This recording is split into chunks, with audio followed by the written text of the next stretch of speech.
Mais ces trois histoires là les gars, ça m'a fait tellement de mal parce que j'y pense vraiment au moins une fois par jour et ça me rappelle tout le temps des mauvais souvenirs et ça me rappelle à quel point je suis sali, à quel point en fait mon corps il a des traces invisibles peut-être aux yeux de tous, mais moi je le sens au plus profond que il y a des choses que j'arriverai pas à... Et allez, Louisa chiale, voilà, je vous ai dit j'allais chialer dans cette vidéo, mais je sens tellement que genre mon corps il s'en souvient encore alors que ça fait longtemps. Je sais très bien à l'avance que cette vidéo va être très bizarre à filmer, mais c'est un sujet qui m'intéresse et je pense que mon expérience peut en aider certains, en tout cas je l'espère. Je vais quand même essayer de rigoler et je vais quand même essayer d'être jovial dans cette vidéo parce que le but n'est pas de faire chialer dans les chaumières. Et aussi j'ai absolument pas envie de chialer dans cette vidéo, donc on va rester positif. Et il y a ma connasse de voisine qui est en train de parler au téléphone, donc si on l'entend, je crois qu'on l'entend pas mais moi je l'entends. Du coup oui, dans cette vidéo je vais parler de cul, je vais parler de fiac, je vais parler de tout ça, mais ça va être un aspect qui est très peu abordé sur les réseaux sociaux. Et évidemment c'est normal parce que c'est des histoires qui sont hautement personnelles. Pour pas vous mentir, ça fait un mois que je sais que je veux faire cette vidéo parce que j'étais un gay de province et que j'étais sur Grindr et que j'ai fait des plans cul. Et je sais que dans ma communauté il y a beaucoup de personnes qui sont dans la même situation que moi, enfin en tout cas qui sont dans la situation dans laquelle j'étais moi quand j'avais 17 ans. Et d'ailleurs j'ai fait un tweet à ce sujet là, je ne pleure pas, hein, c'est parce que je me suis pris la fumée dans l'œil, mais vous inquiétez pas, là je pleure pas.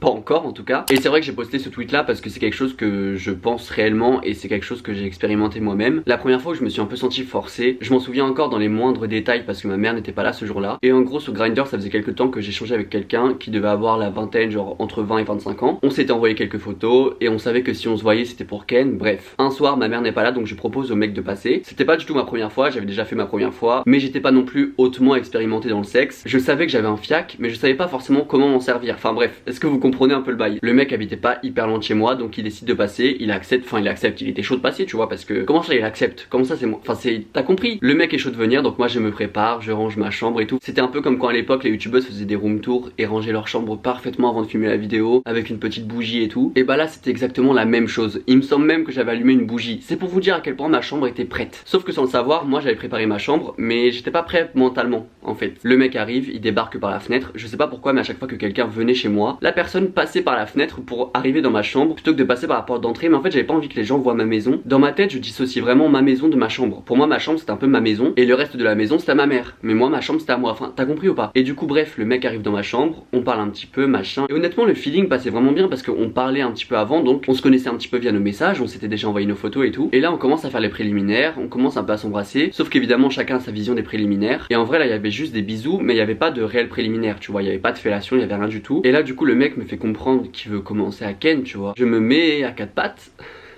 C'est horrible de dire ça. Et on commence à essayer de le faire. Et pour ceux qui ont déjà testé la sodomie, c'est long à démarrer parce que le temps que voilà la chose entre et tout. Et là moi blocage. Et j'arrivais pas et il essayait, il était hyper frustré. Moi j'y arrivais pas et je me sentais hyper mal pour lui. Alors qu'en vrai j'avais absolument pas à me sentir mal parce que bah si ton corps veut pas, bah c'est que toi t'as un blocage et c'est pas grave tu vois. Et même si le mec s'est déplacé pour ça, et alors si toi tu te sens pas bien là-dedans et si t'as pas envie de le faire sur le moment, tu le fais pas frère. T'as aucune obligation. Sauf que le mec me faisait culpabilisé de ouf. Et du coup le mec arrivait pas à rentrer, il est pas rentré, il essayait, ça ne marchait pas. Et moi à un moment j'ai dit stop tu vois, j'ai dit je suis désolé mais moi j'y arrive pas, j'ai un blocage, ça ne marchera pas, je suis désolé de t'avoir fait déplacer pour rien. Et là en fait le mec a essayé de me faire culpabiliser de dingue. Et en soi qu'il soit frustré par la situation, moi aussi je l'étais et je le comprends totalement. Par contre il a essayé de me forcer tu vois, il a vraiment essayé de me forcer. Et je me souviens être sur mon lit tu vois, et je savais pas quoi faire parce que j'étais bloqué, je savais pas comment réagir. Et le mec voulait encore tester et moi je lui avais dit non, moi je ne voulais pas. Et il a quand même essayé et à la fin il a arrêté tu vois, parce qu'il a compris que ça ne marcherait pas. Il était très énervé, il s'est habillé, il est parti. Et je me suis retrouvé dans mon lit comme un con. Parce qu'en soi, oui, il n'y a pas eu de pénétration. Oui, rien ne s'est passé sur le moment. Parce que j'ai pas été réellement agressé, en tout cas physiquement. Mais dans ma tête, c'était très très flou. Parce que dès le moment où il est parti, je savais ce qui venait de se passer. Et je savais que je pouvais uniquement le garder pour moi. Parce que j'avais pas fait mon coming out. Et du coup, j'ai gardé cette histoire enfouie en moi. Quand je vous dis que personne ne le sait, c'est que là actuellement, personne de ma famille ou personne dans mon entourage sait ça. Ça m'a vraiment choqué en fait. Et du coup l'après reste un peu flou en moi. Mais en tout cas tout ce que je sais c'est que j'ai pas refait de sexe avant un grand temps. Même si oui dans mes vidéos on pourrait croire que j'ai ken des dizaines de fois, des milliers de fois. Sauf que c'est complètement faux en fait. Oui j'ai fait quelques plans cul. Oui après j'ai eu des copains etc. Et évidemment j'ai eu des expériences un peu insolites comme vous pouvez le voir dans mes story time. Mais il y a aussi des grandes parties où en fait je ne faisais rien du tout. Parce que j'étais pas bien physiquement ou mentalement et que j'avais pas forcément envie de ça. Et cette histoire, j'y pense encore souvent. Et en plus c'est pas la seule, donc à chaque fois ça remonte et ça remonte d'anciens souvenirs et tout. Et je pense que le fait de pas vouloir ken réellement avec par exemple mon ancien copain, on est resté genre plus de 6 mois ensemble et on n'a pas ken parce que moi j'avais un blocage. Oui, il y avait ce blocage physique parce que mon corps me dégoûte, mais je pense qu'il y a aussi ce blocage mental dans le sens où j'arrive à le faire avec quelqu'un que je ne connais pas, mais quand c'est quelqu'un qui est dans mon intimité, j'ai peur d'offrir mon corps à lui, enfin d'offrir mon fiac à lui, enfin disons le terme clairement. Et c'est quelque chose qui m'amène à la deuxième histoire qui est avec mon ancien copain. Vous savez, celui qui a essayé de me tromper avec mon premier copain du coup. Je ne dirai pas son nom, je ne dirai pas son identité ou son Instagram ou quoi parce que j'ai pas envie que quelqu'un l'harcèle. Et lui ça se trouve ne sait absolument pas que ce qu'il a fait, j'y pense tous les jours. Et je sais pertinemment que des gens vont dire que pour eux c'est pas une agression ou que pour eux c'est rien et que j'ai pas à être mal par rapport à ça, mais je vous assure que cette histoire, j'y pense chaque jour de toute ma vie. Alors qu'en soi c'est pas forcément grave, mais je peux vous assurer que moi ça m'a marqué et ça, je pense que ça me marquera encore longtemps. En gros, ce mec c'était mon deuxième copain et on est sortis ensemble 2 mois ou même pas 1 mois et demi. Bref, j'ai fini par le quitter parce qu'il a essayé de faire mon coming out à ma place. Il me faisait du chantage en mode ouais, si tu le dis pas à tes potes, moi je vais le dire, comme ça on pourra se voir tout le temps et tout. Enfin bref, du coup ce mec je l'ai quitté parce qu'en plus de ça évidemment il a essayé de me tromper avec mon premier copain. Enfin bref, c'était un gros con, qu'on soit bien clair. Ensuite pendant plus d'1 an on s'est pas du tout parlé et je sais pas comment mais on arrivait à se reparler. J'ai absolument pas la date en tête, mais je vais pouvoir le voir grâce à une publication Instagram parce que quand je suis venu le voir à Paris, j'avais aussi un événement YouTube à côté et du coup j'ai dormi chez lui et je peux vous dire totalement la date, c'était en septembre 2019, donc cette histoire remonte à plus d'1 an. Déjà faut savoir que ce même mec là m'avait envoyé une photo de lui et un ancien flirt à moi avec qui je suis jamais sorti mais qui m'a fait un mal de ouf. Ce mec a été hyper violent mentalement avec moi, il m'a fait beaucoup de mal et mon ex le savait et il m'a envoyé une photo sur Instagram, je m'en souviens encore avec lui pour rigoler. J'en arrive à l'histoire, du coup j'en viens à lui dire que moi je vais à Paris parce que j'ai un événement etc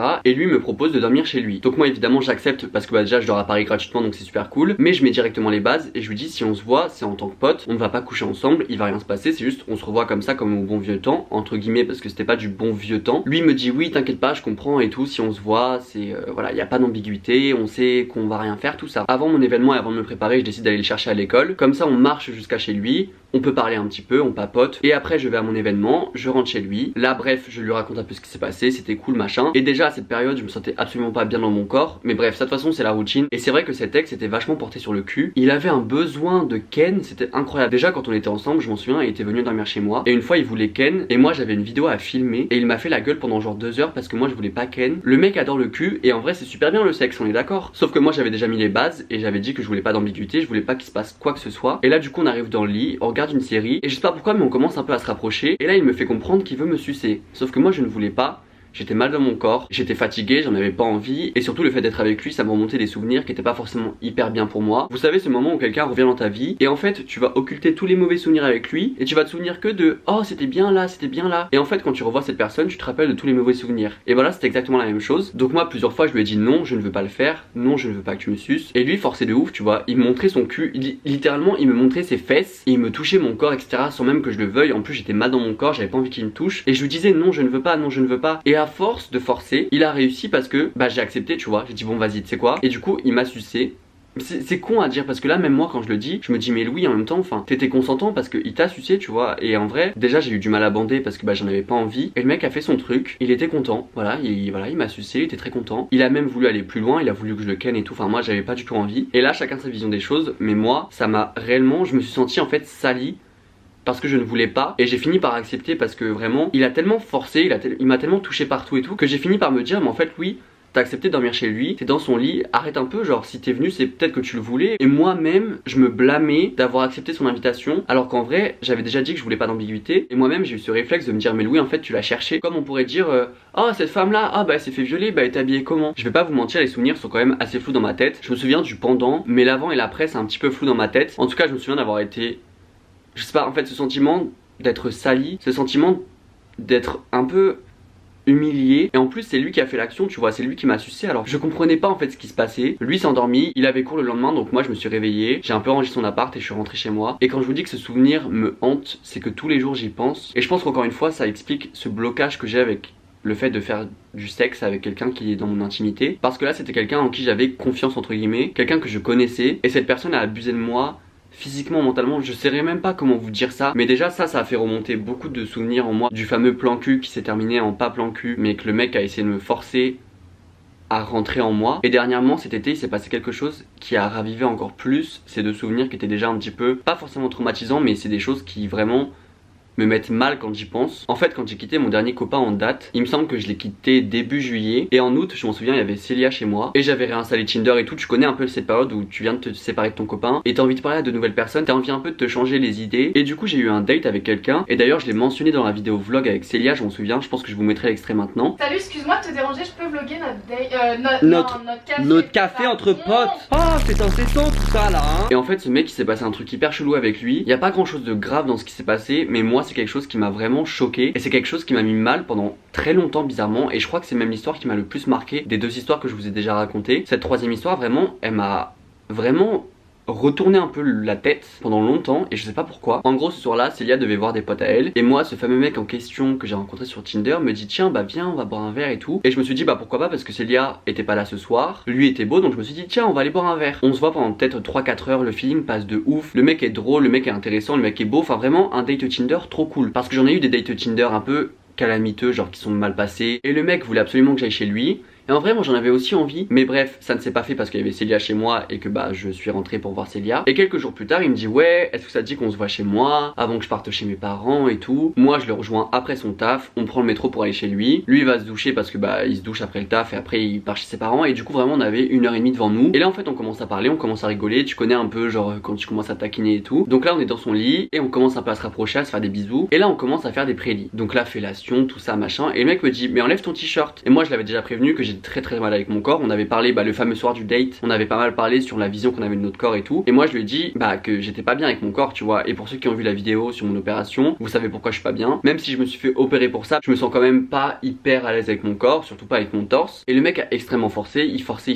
Et il forçait juste pour que j'enlève mon t-shirt. Et en soi c'est con, tu vois. Parce que déjà on peut faire la chose sans que j'enlève mon t-shirt. Surtout si je te dis que je suis pas bien et que je t'ai déjà raconté pourquoi j'étais pas bien et tout. Enfin, forcer jusqu'à s'énerver en fait. C'est ça qui m'a choqué. C'est que le mec vraiment a tout arrêté et dit en fait voilà, si tu veux pas enlever ton t-shirt on arrête et tout. Et bref, le mec jouit et moi j'étais vraiment encore une fois je me sentais un peu sali, comme si en fait il m'avait utilisé. Et je me souviendrai toujours de ça parce que déjà c'est assez frais dans ma tête. C'est qu'on allait fumer une clope dans sa cour et moi vraiment j'étais un peu genre je regardais dans le vide, je fumais ma clope et juste j'étais un peu perdu de ce qui venait de se passer. En fait je crois que j'arrivais pas à comprendre pourquoi j'étais pas forcément bien, mais j'étais pas bien. Donc après on a pris le métro ensemble parce que lui devait prendre le train pour retourner chez ses parents. Et après moi j'ai dû faire je sais pas 5-6 stations de métro. Et je me souviens d'être dans le métro, posé, assis, à regarder dans le vide, à écouter ma musique. Et je suis sûr et certain d'avoir écouté Adele parce que j'étais pas bien. Et quand je suis pas bien j'écoute Adele parce que chialer sur du Adele c'est un niveau extrême. Tu vois, j'adore ça. Et j'ai pas chialé, mais juste j'étais pas bien. Et par exemple ce soir là je ne pourrais même pas vous expliquer ou vous dire ce qui s'est passé parce que je me souviens pas du soir quand je suis rentré chez moi. Je ne sais même pas ce que j'ai fait parce que ça s'est... En fait c'est comme si à chaque fois qu'il se passait un truc bizarre dans ma tête, mon cerveau essayait de tout flouter. Alors pourtant l'événement est assez récent, tu vois, c'était genre je sais pas fin août, mais mon cerveau essaye de flouter tout ça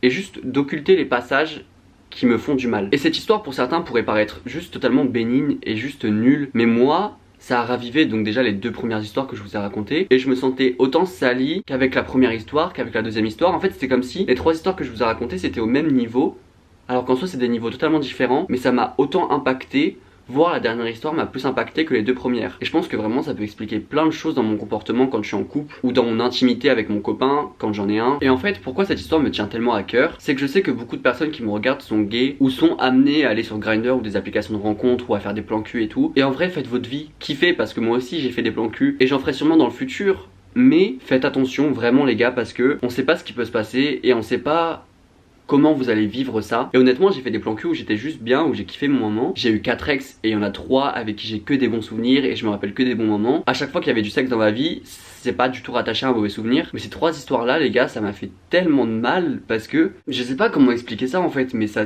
j'y pense vraiment au moins une fois par jour et ça me rappelle tout le temps des mauvais souvenirs. Et ça me rappelle à quel point je suis sali, à quel point en fait mon corps il a des traces invisibles peut-être aux yeux de tous, mais moi je le sens au plus profond que il y a des choses que j'arriverai pas à... Et allez, Louis ça chiale. Voilà, je vous ai dit j'allais chialer dans cette vidéo. Mais je sens tellement que genre mon corps il s'en souvient encore alors que ça fait longtemps et qu'il n'y a jamais eu de pénétration et que j'ai jamais vraiment été à toucher sexuellement parlant entre guillemets, même si en soi oui. Et peut-être que certains se diront mais Louis tes histoires c'est nul, genre moi il m'est arrivé bien plus grave et j'en suis désolé si quelqu'un se sent offensé par cette vidéo. Mais vraiment je voulais faire cette vidéo parce que j'ai pas envie que je sais pas, que...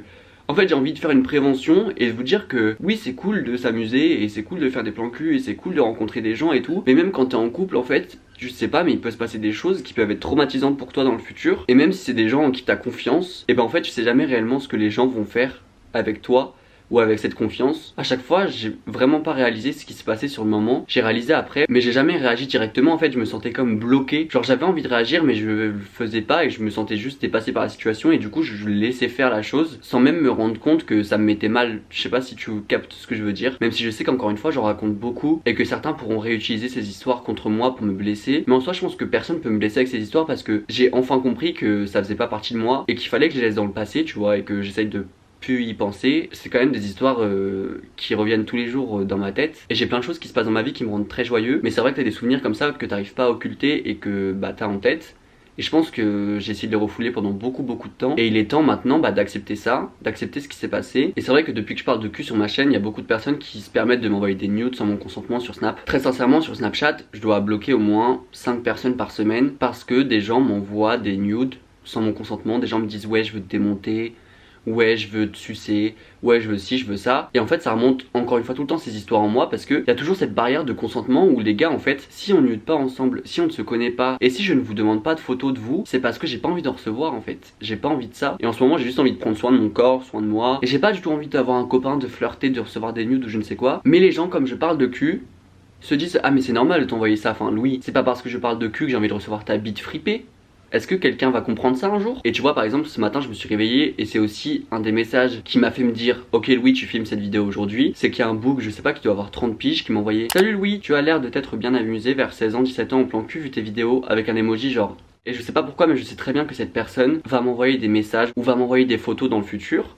Je le sais très bien. Parce que je connais ce genre de messages, donc lui je vais le bloquer très vite. Mais c'est des messages que je reçois beaucoup. J'aime m'amuser et je me suis amusé et je m'amuserai dans le futur. Certes, mais je choisirai les personnes avec qui j'ai envie de m'amuser. Même si j'avais envie de cul maintenant, est-ce que j'ai envie de cul avec toi? Non. Et par exemple la vidéo que j'ai faite où je lis les DM que je reçois un peu obscènes par des gros darons, comme par des gens de 18 ans qui m'envoient des nudes sur Snapchat là. Dans les commentaires il y a plein de personnes qui m'ont dit oui enfin c'est bon tu parles de cul donc c'est normal que tu reçoives ça. Et pour moi je suis désolé mais ce genre de message ça me choque foncièrement. Parce que si vous êtes autant à l'aise à essayer de trouver une excuse à vos comportements de prédateurs sexuels, mais qui sait ce que vous pouvez faire sur les applications de rencontres ou avec des gens que vous voyez en vrai en fait. Et vraiment à chaque fois que je reçois un nude sans mon consentement ou ce genre de message, je me sens sali. Je me sens sale, ça remonte ces histoires passées en moi. En fait les gens quand ils me voient, ben, j'ai une tête de cul, genre une tête de quelqu'un qui a une tête de cul. J'ai une tête de quelqu'un qui a envie de cul, tu vois. J'espère que le partage de mon expérience pourra en aider certains et surtout très sincèrement, j'espère que cette vidéo pourra servir de prévention. Et si vous vous sentez prêt à partager votre expérience en commentaire, n'hésitez pas à le faire, même par un compte anonyme. Je pense qu'encore une fois pour beaucoup de sujets,